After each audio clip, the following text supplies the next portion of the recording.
Hello bachcho, let's read the question. The question says that which one of the following aspects is an exclusive characteristic of living things? A. Isolated metabolic reactions occur in vitro. B. Increase in mass from inside only. C. Perception of events happening in environment and their memory. D. Increase in mass by accumulation of material both on surface as well as internally.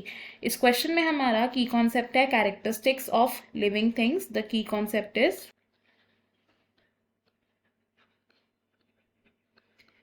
Characteristics of living things. तो living beings की कुछ basic characteristics होती हैं जैसे कि growth, metabolism, reproduction etcetera. लेकिन ये सभी कैरेक्टरिस्टिक्स एक्सक्लूसिव कैरेक्टरिस्टिक्स नहीं होती है लिविंग ऑर्गेनिजम्स की. सबसे पहले अगर हम बात करें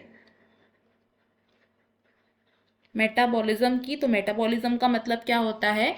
it is the occurrence of all the biochemical reactions in the body.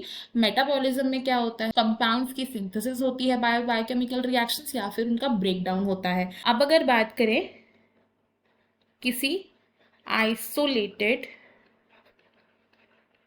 Metabolic reaction की जो कि इन वाइट्रो कंडीशंस में हो रहा है.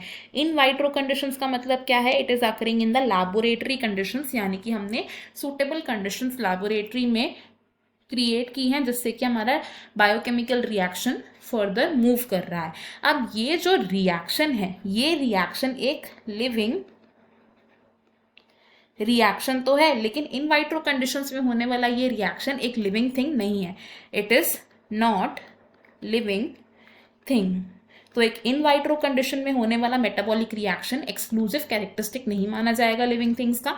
नेक्स्ट अगर बात करें ग्रोथ की, तो ग्रोथ को हम मेजर करते हैं either in the terms of increase in mass या फिर in the terms of increase in number. अब ये जो ग्रोथ है ये एक्सट्रिंसिक भी हो सकती है, इंट्रिंसिक भी हो सकती है. ग्रोथ को शो करते हैं both living and non living organisms. अब जो नॉन लिविंग थिंग्स होती हैं ये ग्रोथ कैसे शो करती हैं? ये क्या कर सकती हैं? मास इंक्रीज कर सकती हैं या फिर नंबर इंक्रीज कर सकती है अपना, जिसका एग्जाम्पल हो सकता है the growth in size of a sand dune. Sand dune यानी कि अगर एक जगह पर रेत एक्यूमुलेट हो रखी है तो कुछ टाइम बाद अगर और रेत या फिर और सैंड हम उस पर डाल देंगे तो उसका मास इंक्रीज हो जाएगा. तो वो एक्सट्रिंसिक ग्रोथ का एक एग्जाम्पल है. और अगर बात करें इंटरनल ग्रोथ की इन नॉन लिविंग थिंग्स, तो इसका एग्जाम्पल हो सकता है the absorption of water bye would. तो ह्यूमिड कंडीशंस में क्या होता है? वुड वाटर को ऑब्जॉर्ब कर लेती है जिसकी वजह से उसका मास इंक्रीज हो जाता है.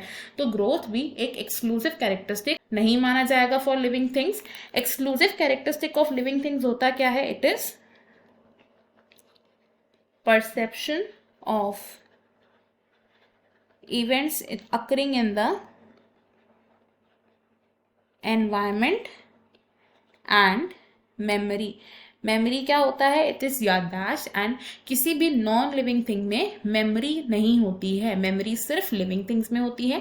एंड अगर बात करें परसेप्शन ऑफ इवेंट्स की, तो ओनली जो लिविंग थिंग्स होते हैं वो अपने आसपास की चीज़ों को या इवेंट्स को परसीव कर पाते हैं एंड उन पर रिस्पॉन्स दिखा सकते हैं. और ये जो स्टिमुलाई होते हैं they can be physical stimuli और केमिकल स्टिमुलाई. तो जो perception of events in environment and memory है, it is exclusive characteristics of living beings only. Options अगर देखेंगे तो इसमें से ऑप्शन सी हमारा यहाँ करेक्ट है एंड बाकी के ऑप्शंस हमारे यहाँ पर रॉन्ग हो जाएंगे. I hope you have understood it well. Best of luck. Thank you.